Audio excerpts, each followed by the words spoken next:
Well, what does your schedule look like for you guys for the next couple weeks as you prepare for the opener? Yeah, our kids are in class. It's a little bit like training camp as far as the practice routine and what we're trying to get in. Obviously, we don't have as many walkthroughs and the meetings aren't as long as they are able to be during training camp. But this week started with a 2-day block. Tomorrow will be an off day, and then we'll have another 3-day stretch and finish with another scrimmage on Saturday. Coach, I know I asked last week, and I'll ask again. Do you have any update on possible players who are opting out for the season? I do. Right now we're at 10 guys that have opted out, and I'll just run through that list here for you real quick. Alan Adams, Elijah Benoit, Lamarius Benson, Mason Chalua, Khalil Davis, Devontae Dawson, Tay Gowan, DJ Mack, Adrian Medley, and Kendrick Wilson.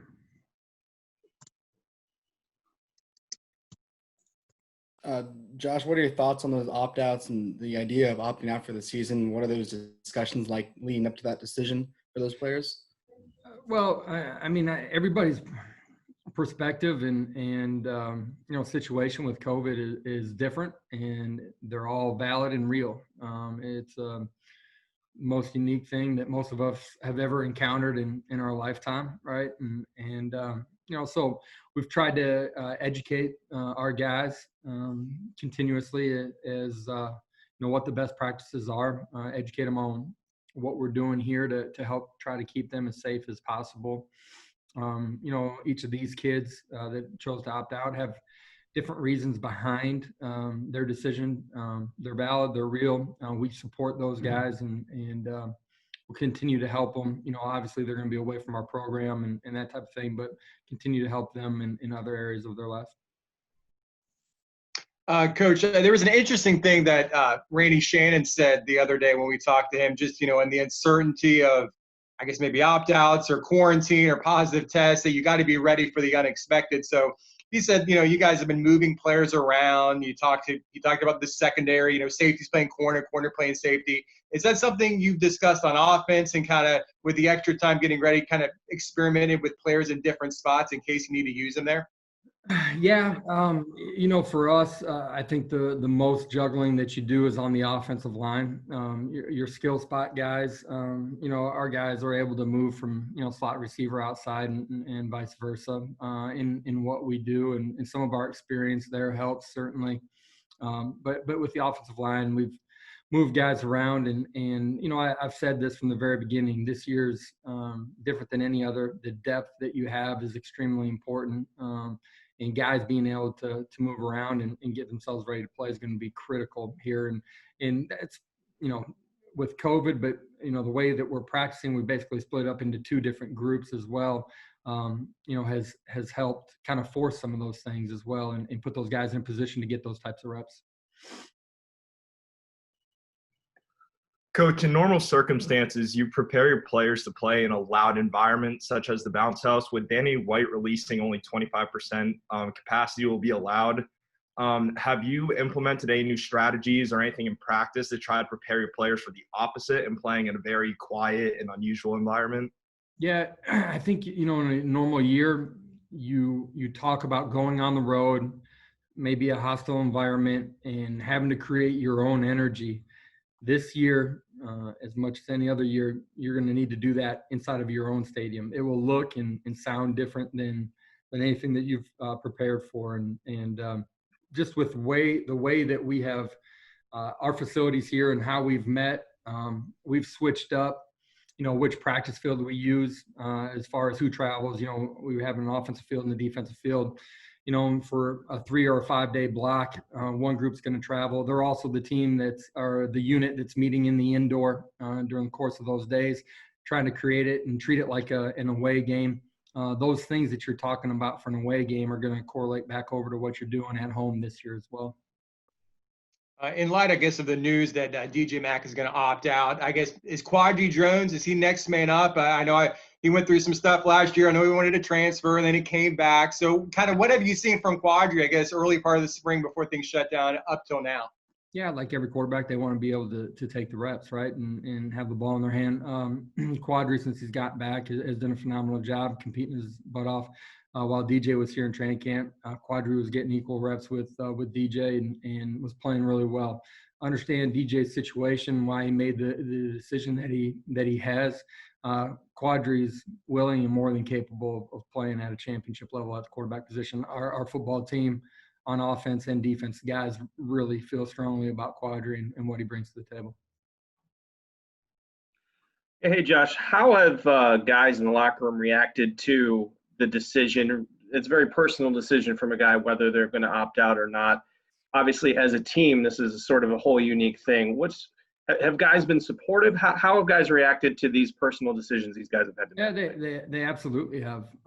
All the guys that are here with us now playing and preparing, they had questions about what it was going to look like, how we're going to continue to try to keep them as safe as possible. And so they understand the concerns absolutely from their teammates and been very, supportive of those guys.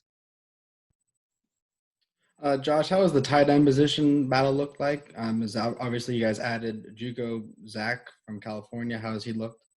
Yeah, Jake's had a really good training camp at tight end. I think he's made huge strides here. Just his understanding, his ability to play with technique, play with speed in the core, and then also be able to split out and do some things that we maybe haven't done with him in the past. So looking for a huge year from him this year. Really growing as a leader as well inside of our program. The number 2 spot at tight end, great battle right now. Zach Marsh has continued to get better and more confident and comfortable in what we're doing schematically. The tempo is something that he's had to adjust to with him getting here this summer and just seeing a signal, getting lined up and knowing what to do. Gotten better through training camp. Tony Forrest, being a mid-year kid, had a little bit more experience coming into training camp and what we've done. I really like the way that he's played. He's played with a ton of speed inside of the core. He's been really physical and, really feel like he's got a chance to continue to develop here and continue to climb.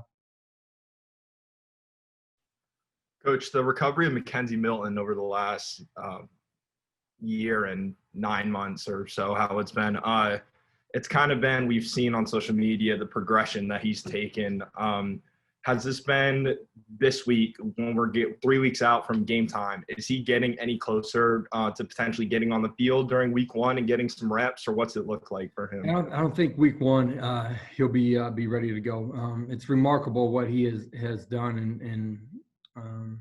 You look at from the initial injury, making sure that he's able to keep his leg to get to being able to live a normal life to, now becoming an elite athlete. And guy just continues to defy the odds and push through every obstacle that comes in front of him. There's been a bunch.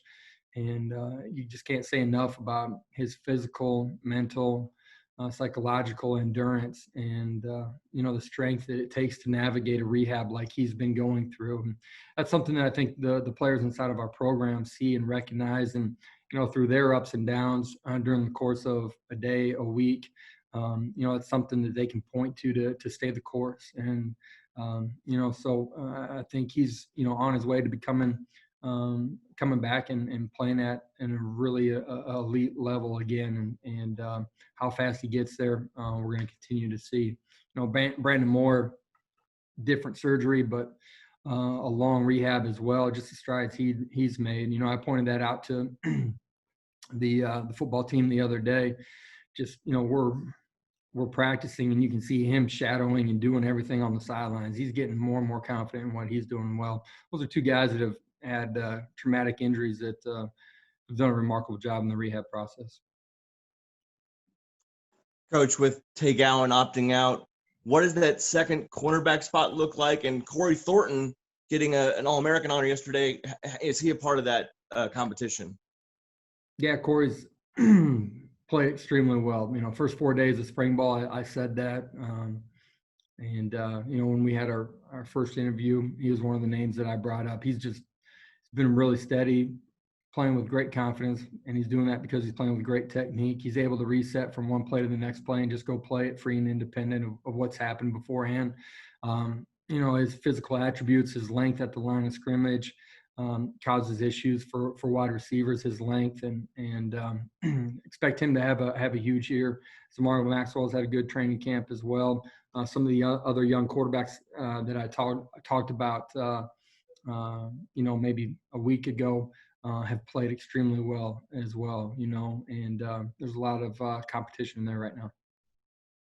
Coach, I guess what has surprised you the most this camp, just looking at the last few weeks? Any position group, players, just any aspect, maybe an area you weren't sure about, and maybe some guys are rising to the occasion? Yeah, well, I think coming out of the scrimmage the other day, I thought our linebackers played extremely well. Eric Gilliard had a great day. Young linebacker Jeremiah Jean-Baptiste was running all over the field, sideline to sideline, and played really physical. I like what he's doing. I thought that group played well in the scrimmage the other day. I think our D-line, the depth that we have there, Cam Good had a really good scrimmage the other day. Played his most intentional football, from snap to whistle, played extremely hard and made a bunch of plays. Coach, how has the attitude evolved for the team as you start this thing out? The Big Ten Pac-12 news had just hit, and now it seems real. We get the announcement from Danny that there's going to be fans in the stands and all that stuff. Yeah, I think you go from complete uncertainty. You're seeing things in the media, social media. Don't know if you're going to play. You see conferences canceling. What's going to happen with our schedule, our league? And I think the ability of our players to stay the course, control what they can control, have fun and enjoy today. Because that's, really the only thing that's definitely promised to you. And as we've gone through training camp now, I think, they found the ability to have a lot of fun doing what they love to do too. During training camp, I think that took a couple of days too, just because of all the things that are new with COVID and how you're going to operate. There's all that anxious uncertainty and all that energy that builds up. And I thought our kids, after, maybe day 3, 4 really settled in, just enjoyed being around each other, competing and having fun. And now that leads to the point where they feel like they're getting close to being able to play a football game and go hit somebody in a different color. And they're excited about that. Josh, I know you guys had a scrimmage on Saturday, but did you get a chance to watch that college game, the college football game on Saturday night? Maybe just more so to see kind of some of the challenges that maybe some of those two schools had to face when it comes to COVID. Yeah, I got a chance to watch the first quarter. I went to bed after that, but I go to bed early. I thought just, the nuances of having to deal with travel, you know what I mean? And then your operations on the sideline, your ability to communicate while you're wearing a mask if you're a coach, all the things that are new this year that everybody's going to have to work through. Coach, you may not care too much for this, but the conference preseason poll came out today. You guys are predicted to win the conference.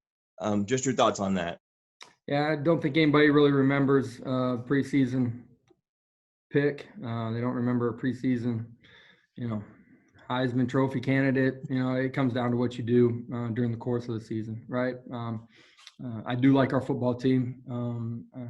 Love the way that they compete. Love the way that they love one another. We got to continue to grow. We got to control, what we can control this year. There's a lot of outside forces, factors that we don't control. Enjoy today and win every day. Thanks, Coach. Thanks, everybody, for being here. Thank you, Coach. Appreciate it. Thanks, Coach. Thanks, Coach.